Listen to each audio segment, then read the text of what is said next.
마태복음과 마가복음에 보면 예수님의 형제는 야고보, 요한, 시몬, 유다, 그리고 여동생 2명이 있습니다. 이들 5명은 마리아와 요셉이 낳은 자녀들이에요. 아마 아버지 요셉에 대한 기록이 없습니다. 그래서 아마도 일찍 돌아가신 것으로 지금 그렇게 추측할 수 있습니다. 예수님은 그래서 일찍 가장이 되셨습니다. 동생 5명, 어머니를 모시고 가장으로서 30세 될 때까지 갈릴리에서 목수로서 전문직을 하고 있었습니다. 성경에서는 예수님이 목수 일을 어떻게 하셨는지는 써 있지 않습니다. 그러나 유추해서 생각할 수는 있습니다. 예를 들어볼게요. 예수님은 목수시잖아요. 그러면 일을 주문 받았을 거예요. 그러면 주문을 받거나 아니면 주문을 받아서 직접 예수님이 가시거나 그랬을 겁니다. 그때 뭐 문을 짜신다든지 아니면 책상을 만든다든지 아니면 식탁을 만든다든지 아니면 옷장을 만드셨을 것입니다. 그런데 오도를 주는 사람들이 다 좋은 사람은 아닐 거예요. 지금이나 그때나 사람은 거기가 거기입니다. 다 똑같습니다. 주문을 하는 사람 중에 주문된 대로 잘 되지 않았다고 투집 잡아서 예수님을 골탕 먹이고 돈을 떼어 먹으려고 하는 사람들도 분명히 있었을 것입니다. 이때 예수님은 어떻게 하셨을까? 어떻게 하셨을 것 같으세요? 화를 내시면서 잘잘못을 가리셨을까요? 아니면 죽은 듯이 잘못했다고 싹싹 손이 발이 되도록 예수님이 비셨을까요? 절대로 그리는 않으셨을 것입니다. 아마도 묵묵히 그 사람이 하는 말을 다 들어주시고 그리고 고집 피우는 그 사람의 요구를 다 들어주셨을 것입니다. 아니면 오히려 미안해하면서 트집을 멈출 수도 있었을 것입니다.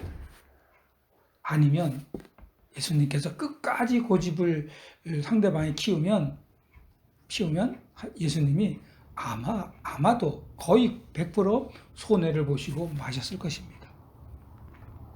그러나 여러분 워낙 솜씨가 좋으셔서 이런 사람들은 점점 오지 않고 주문대로 하는 정상적인 사람들이 많이 왔을 거라고 추측할 수 있습니다. 그래서 예수님은 다툼을 전혀 하시지 않았을 것이고 그리고 자신의 일의 전문직으로서 일을 잘 하셨을 것이라고 추측할 수 있습니다.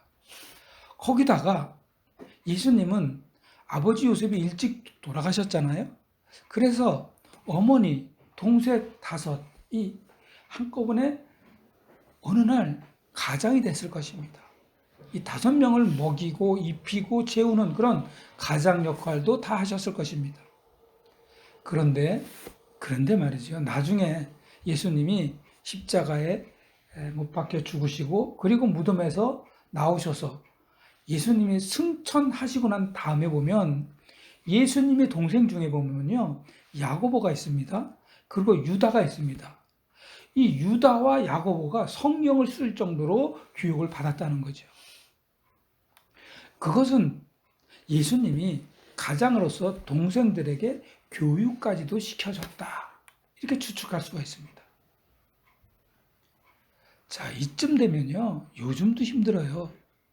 그런데 저는 예수님의 가정과 직장에서 하신 그 힘의 원동력은 어디서 왔을까 궁금증이 생긴다는 거죠. 더욱이 저는 예수님처럼 가정과 직장에서 하셨던 그 기본적인 것이 무엇인지 배우고 익히고 싶다는 생각이 들었습니다. 그에 대한 답이 바로 오늘 본문에서 보면 예수님이 광야로 들어가서 사탄을 물리치는 그 내용 속에 있다는 사실을 깨달았습니다. 사탄은 우리를 어떻게 하든지 우리의 삶의 자리에서 하나님으로부터 떨어뜨려서 우리의 영을 죽이려 합니다.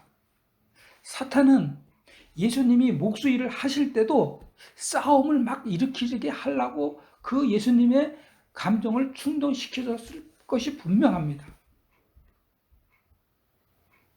만약에 말이죠, 우리의 영이 사탄 때문에 유혹에 넘어가서 죽으면 삶은 피폐해지고 다툼과 싸움이 가득한 생활을 할 수밖에 없지요. 우리의 영이 죽었기 때문에 여러분 기도할 수 있을까요? 절대로 못합니다. 기도요, 여러분, 기도를 내가 1분 할 수 있다는 건요, 하나님의 능력이 하늘의 천사가 밀어주고 밀어줘야지 1분 할 수 있는 게 기도입니다. 30초요? 못합니다. 하나님이 힘을 주지 않으면 기도 못합니다. 그러므로 우리가 어떻게 해야 이 기도의 시험을 이길 수가 있을까요? 그리고 저와 여러분이 예수님처럼 가정과 직장에서 어떻게 예수님처럼 살 수 있는지를 알았으면 좋겠다는 거죠. 그래서 오늘 본문에서 어떻게 해서 마귀의 시험을 이기시고 예수님처럼 가정과 직장에서 살아갈 수 있는지 그 답을 얻는 시간을 갖겠습니다. 자, 예수님께서는요, 곧바로 공생애를 시작하지 않으셨어요. 다시 말씀드릴게요. 무슨 말이냐면 예수님이 우리의 죄를 속량하시려고, 다시 말해 구속 사역을 하기 위해서 공생애를 시작하셨는데 곧바로 공생애를 시작하지 않으셨다는 뜻입니다. 제일 먼저 하신 게 뭐냐면 사탄을 물리치기 위해서 광야로 들어가셨습니다. 그런데 여러분, 이상한 게 하나 있어요. 예수님께서 사탄을, 다시 말해 마귀를 무너뜨리기 위해서 광야에 들어가셨는데 말이죠. 그런데 광야로 들어가는 모습이 우리의 예상을 완전히 뒤엎습니다.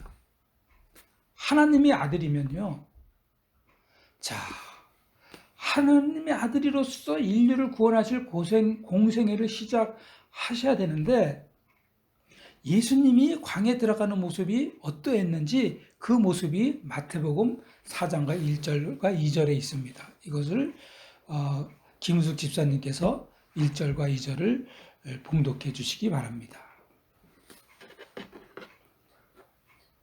4절. 네, 예수께서 성령의 충만함을 입어 요단강에서 돌아오사 광야에서 40일 동안 성령에게 이끌리시며 마귀에게 시험을 받으시더라. 이 모든 날에 아무것도 잡수시지 아니하시니 날수가 다함에 줄이신지라. 아멘.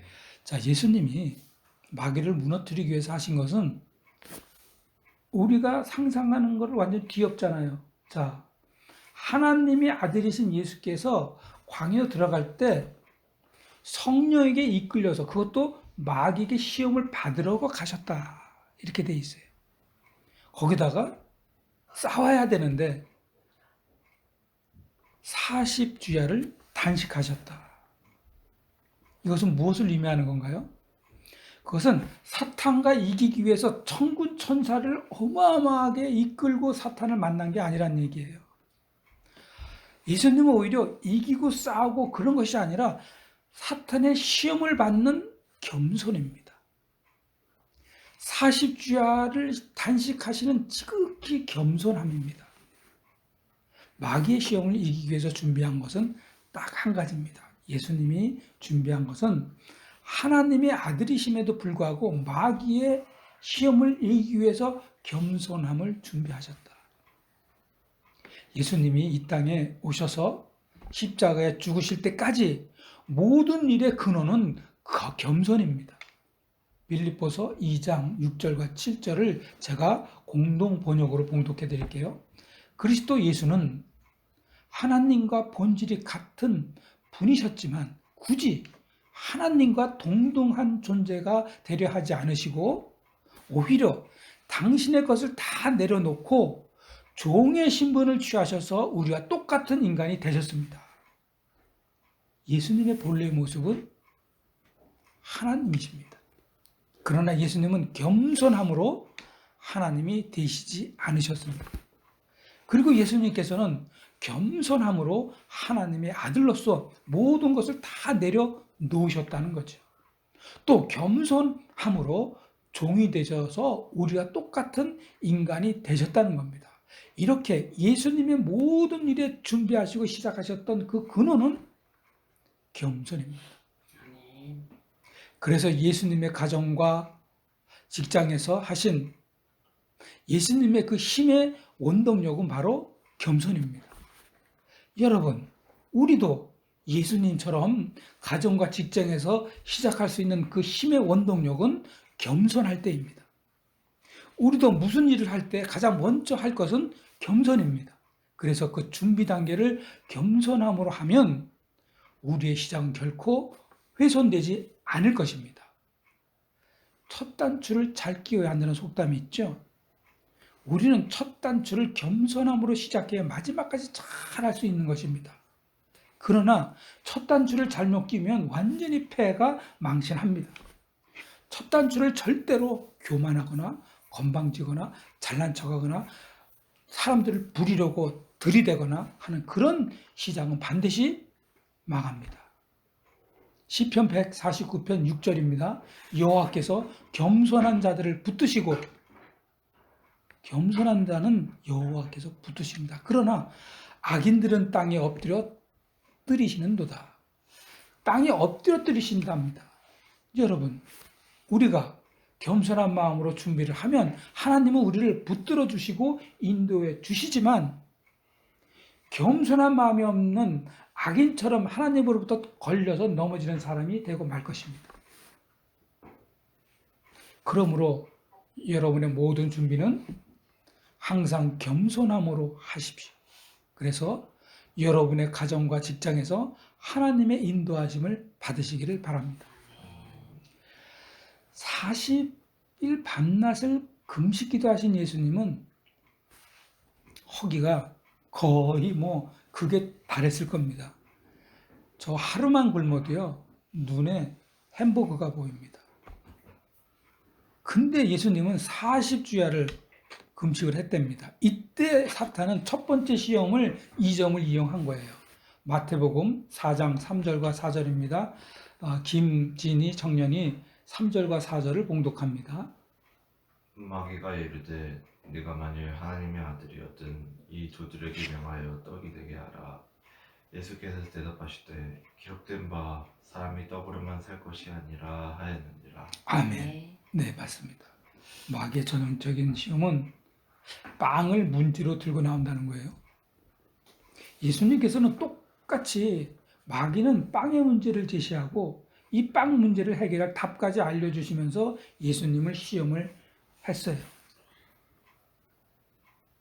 자, 예수님에게도 이렇게 마귀가 빵의 문제를 들이댑니다. 자, 마귀가 말하는 해결책은 예수님이 할 수 있는 일을 제시하는 거예요. 그것은 바로 돌을 떡으로 만들라는 거죠. 그러나 여러분, 단호하게 예수님은 거절합니다. 왜 거절하십니까? 우리 그리스도인들에게도 아주 단호한 답이 있는데요. 그게 바로 떡을 위해서 사는 것이 아니라는 겁니다. 여러분, 사람은 떡 없이는 못 살지만 떡을 위해서 사는 것은 절대로 아니라는 거예요. 사람은요, 하나님을 위해서 하나님의 말씀으로 산다는 겁니다. 부자, 권력자, 모든 그것들은 영생을 얻고 자손 만대까지 행복하게 산 사람은 단 한 사람도 없어요. 부자들, 어느 날 부자 가면서 허망하게 갑니다. 권력자들, 우리 허망하게 권력자들 사라지는 거 우리 눈으로 지금도 보고 앞으로도 계속 볼 것입니다. 그저 부자로 아니면 권력자로 사는 중에 다 허무하게 의미도 없이 다 흔적 없이 다 사라질 것입니다. 우리도 보면 우리가 마귀에게 넘어지는 돌뿌리는 바로 빵입니다. 이 빵을 위해서 살기 때문에 우리가 넘어지는 거예요. 그러나 하나님을 위해서 산다면 그 빵 문제는 어떻게 되는 줄 아세요? 하나님의 소관으로 이전된다는 사실을 빨리 깨달아야 합니다.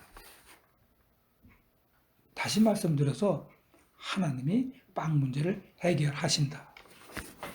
마태복음 6장 25절입니다. 그러므로 내가 너희에게 이르노니 목숨을 위하여 무엇을 먹을까 마실까 몸을 위하여 무엇을 입을까 염려하지 말라. 목숨이 음식보다 중하지 아니하며 몸이 의벽보다 중하지 아니하냐.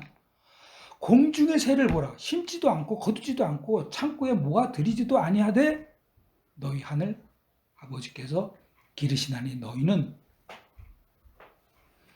이것들보다 귀하지 아니하냐. 아멘입니다. 이 말씀을 믿으시나요? 여러분이 이 말씀을 믿으신다면 이 말씀을 믿는 귀하고 귀하신 여러분을 하늘 아버지께서 책임져 주실 것을 믿으시기 바랍니다. 아멘. 자, 그럼 이제 사탄이 물러가서 홀가분해 지고 쉬고 계시고 있는 예수님 앞에 또 마귀가 또 나타납니다. 여러분, 우리를 공격하는 마귀도요, 예수님에게 공격하듯이 계속해서 우리를 시험하기 위해서 또 나타나고 또 나타나는 사실을 항상 염두하시기 바랍니다. 아멘. 자, 이렇게 또 나타난 마귀는요, 예수님을 성전 꼭대기로 데리고 올라가서 예수님과 마주합니다. 그리고 사탄이 하나님의 아들이라면 한번 뛰어내려 보라고 하면서 사탄은 하나님의 말씀을 인용합니다. 자, 마태복음 4장 5장 6절 5절 6절 7절까지 김광희 청령님께서 김광희 집사님께서 봉독해 주시겠습니다. 4장 5절 6절 7절입니다.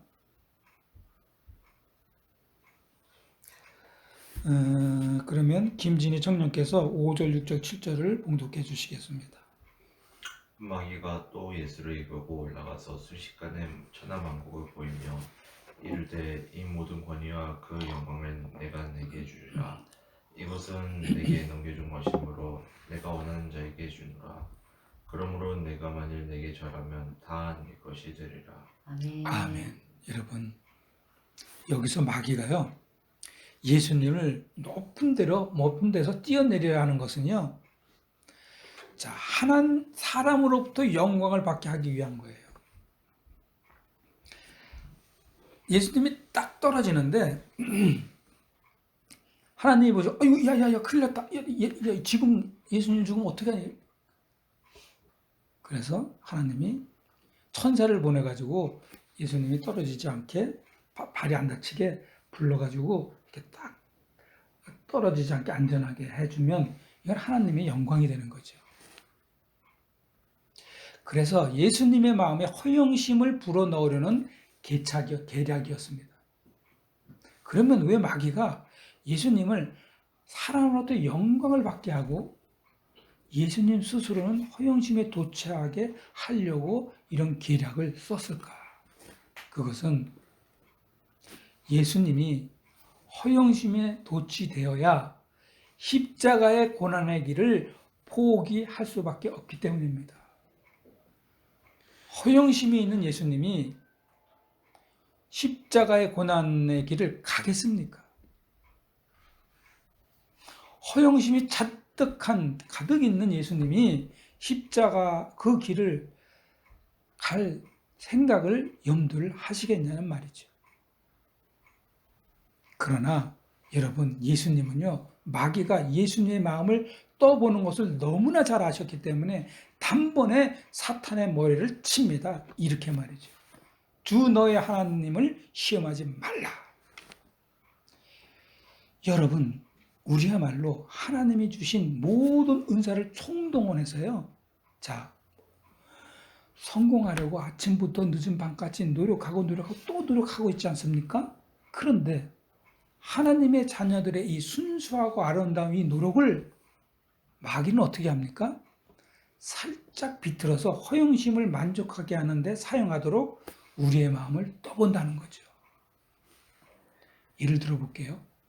자, 열심히 공부해서 공무원에 합격하면 국민의 공무원이 아니라 내 자신의 출세를 위한 발판으로 삼아가지고요, 온갖 부귀와 그리고 낮은 자세로 가려가는 마음이 낮은 자세에서 높은 자리로 가려하는 마음이 스물스물 올라올 때가 있어요. 또 여러분, 영업을 참 잘해서 돈을 상상도 못할 정도로 벌면 자, 하나님을 위해서 쓰는 것이 아니라 자신의 허영을 위해서 온갖 좋은 음식, 온갖 멋있는 차, 대궐 같은 집을 지을 것입니다.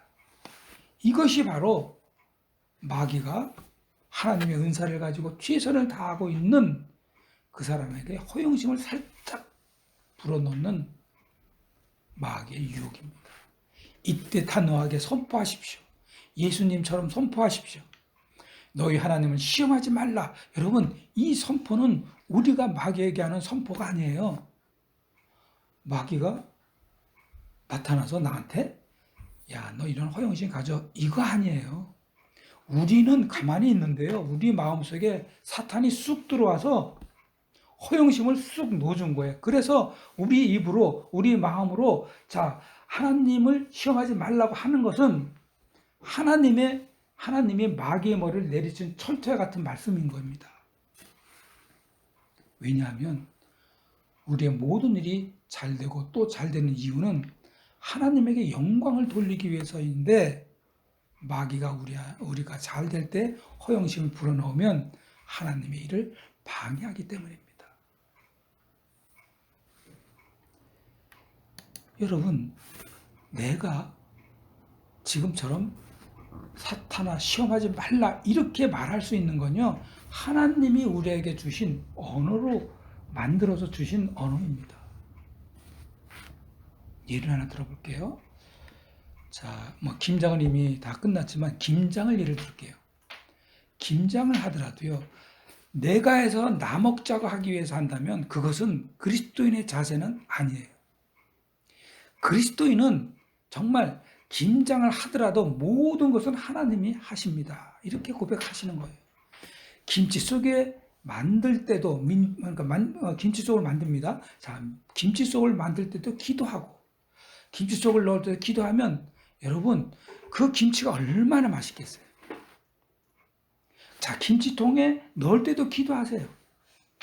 그리고 나면요, 우리는 김장을 마치고 하나님 김장을 잘해주셔서 감사합니다. 이렇게 기도하세요. 자, 이 김장은요, 하나님이 우리에게 주신 김장이라는 생각이 자꾸 마음속에 생기는 거예요. 기도를 김장이 시작하고 김장 끝날 때까지 계속 김장 기도를 하면 어떻게 될 것 같아요? 맛있는 김장이 되죠. 그리고 또 어떤 마음이 생길까요? 하나님이 필요한 곳에 갖다 줘야지. 이런 마음이 생긴다는 거예요. 기도 안 하고 김장을 해보세요. 야, 맛있겠다. 올겨울 진짜 걱정 없이 하겠다. 이런 마음이 가득해가지고 맛있게 먹고 끝납니다. 그러나 기도로 끝나면 하나님이 필요한 곳에 갖다 줘야지. 이런 마음이 생각하고 하나님이 필요한 곳에 아들이건 딸이건 사촌이건 이웃이건 나눠줄 것입니다. 김장을 할 때 기도 한 번 안 하고 하면요, 그거 마귀가 넣어주는 생각이에요. 이때 단호하게 선포하는 것이 바로 너희 하나님을 시험하지 말라입니다. 아주 소소한 작은 일이라도 이루어지는 모든 것은 하나님이 하시는 거기 때문입니다. 자, 한 달 동안 열심히 일해서 자, 돈을 벌었어요. 다 쓰고 또 한 달 동안 열심히 일해서 또 번 돈을 다 쓰고 이렇게 평생 살다 보면 이거 분명히 마귀가 하나님의 은혜를 잃어버리게 하는 유혹이고 시험인 거예요. 이때도 마찬가지입니다. 선포하세요. 너희 하나님을 시험하지 말라. 그렇게 말을 해야지 내가 번 돈이 이거 하나님이 벌어주신 거네 이런 마음이 생기는 거예요. 자, 하나님이 예수 그리스도의 입술로 하나님을 시험하지 말라 이 말을 듣자마자 사탄이 어떻게 했을 것 같아요? 도둑질하다 들킨 놈처럼 서둘러서 아주 급하게 오는 도망갔을 겁니다. 자, 이제 또 이 정도면 이제 다시는 안 나타나겠지요, 사탄이. 이 정도면 안 나타날 겁니다. 안 나타날 겁니다. 그런데 또 나타납니다. 그런데도 또 나타납니다. 이번에 나타난 것은 새로운 전략을 가지고 나타납니다. 이번에는요, 예수님을 데리고 높은 산으로 가서 천하 만국과 그 영광을 보여주면서 아주 기가 막힌 유혹을 합니다. 떨어뜨리지 않고 다 보여줍니다. 쫙. 마태복음 4장 8절 9절입니다. 자, 우리 김은숙 집사님께서 8절과 9절 봉독합니다. 예수께서 대답하여 이르시되 기록된 바 주 너의 하나님께 경배하고 다만 그를 섬기라 하였느니라. 또 이끌고 예루살렘으로 가서 성전 꼭대기에 세우고 이르되 네가 만일 하나님의 아들이거든 여기서 뛰어내리라. 아멘입니다. 마귀에게 경배만 하면 이 세상은 다 준다. 이게 사탄의 말이에요. 자, 사탄 이 시험은 예수님께서는 통하지 않아요. 왜 예수님께는 안 통할까요? 그것은 예수님이야말로 정확하게 알아요. 이 세상은 하나님의 소유다.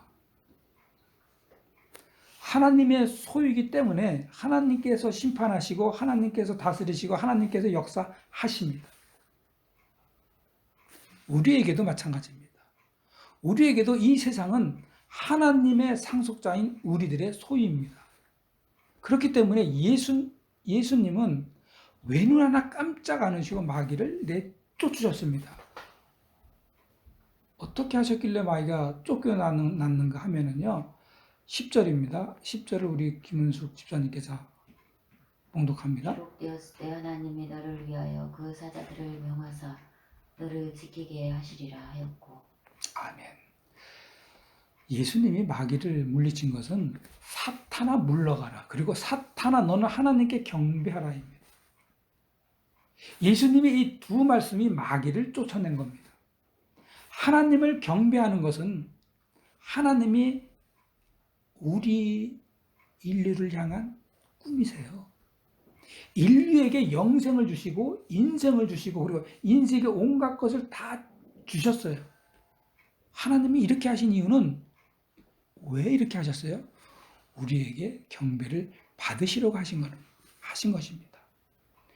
기도할 때나 아니 기도를 할 때 경배를 하면 하나님은 제일 좋아하세요. 이스라엘 민족 수백만 명을 애굽에서 건져내셨어요. 그리고 건져내시면서 하나님의 꿈은 이스라엘에게 경배를 받으시려고 그런 거예요.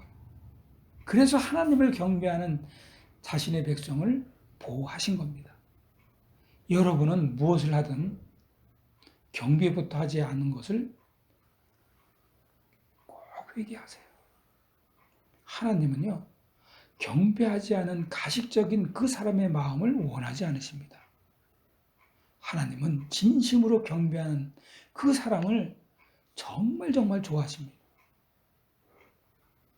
경배하는 자녀와 함께 하시고 경배하는 자녀와 함께 걸어가십니다. 오늘 이 예배를 드릴 때도 하나님에게 진정으로 경배를 드리시기 바랍니다. 이렇게 하나님이 주 너희 하나님을 경배하라 했을 때 사탄은 완전히 쫓겨나고 하나님께서 승리하셨습니다. 마태복음 4장 11절입니다. 우리 김진희 청년께서 봉독하십니다. 또한 그들이 손으로 너를 받들어 내 발이 돌에 부딪히지 않게 하시리라 하였느니라. 아멘. 아멘. 12절까지요. 예수께서 대답하여 이르시되 주 너의 하나님을 시험하지 말라 하였느니라. 아멘. 자, 마귀는요, 다시 말씀을 드리는데 예수님이 주 너희 하나님을 경배하라고 하자 스스로 못 견딥니다. 왜요? 마귀의 심판주는 하나님이시기 때문입니다. 이제 마귀는 예수님 앞에서 무릎을 꿇었어요. 그 뒤부터는 모든 마귀는 예수님의 말 한마디만 하면 다 쫓겨나는 그런 신세가 됩니다. 예수님이 이렇게 마귀를 완벽히 누르고 무찔러서 무릎을 꿇게 하고 내어 쫓으신 것은 잘 준비된 예수님의 겸손입니다. 그리고 하나님의 말씀입니다. 우리도 가정에서나 직장에서 모든 일에 우선은 겸손한 마음으로 준비하시기 바랍니다. 내가 교만한 마음을 가지고 내 잘난 맛으로 내 경험으로 사업과 공부와 취업을 준비하면 주님의 인도하심은 결코 있을 수가 없다는 겁니다. 오직 겸손한 마음으로 준비할 때 하나님의 인도하심으로 사업을 하실 수 있고, 겸손한 마음으로 준비할 때 하나님만 믿고 하나님만 의지하면서 공부할 수 있고 취업도 할 수 있는 것입니다. 친구 집에 놀러 가는 일조차도 겸손한 마음으로 준비하고 가세요. 그곳에서도 그러면 하나님의 인도하심이 있다는 겁니다. 어떻게 해요? 더 좋은 관계를 하나님이 만들어 줍니다. 어느 집에 방문할 때 겸손한 마음을 하세요.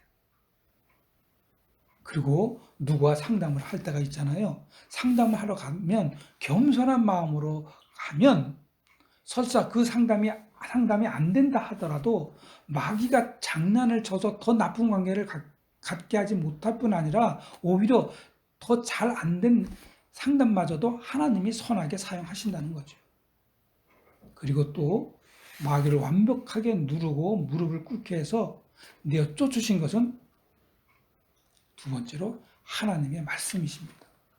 하나님의 말씀은 살아있고 활력이 있어 좌우에 날선 어떤 것보다 예리하고 혼과 영과 및 관절과 골수를 찔러 쪼개기까지 하며 또 마음의 생각과 뜻을 판단하신다고 하셨습니다. 하나님 말씀은요, 정말 한쪽만 날선검이 아니에요. 양날에 시퍼렇게 살아있는 날선검입니다. 한쪽 날선 하나님의 말씀의 검으로 나를 수술하시고 한쪽 날선 하나님의 말씀의 검으로 마귀를 내어 쫓으십니다. 이 날선 검은 손을 살짝만 갖다 대도요, 훅 하고 베어지는 그야말로 서슬퍼런 검입니다. 이 말씀의 검으로 우리의 혼을 쪼개고 우리의 골수를 찔러서 쪼개기까지 해서 여러분과 저의 마음의 생각과 속성을 다 드러내서 싹 수술해 주십니다.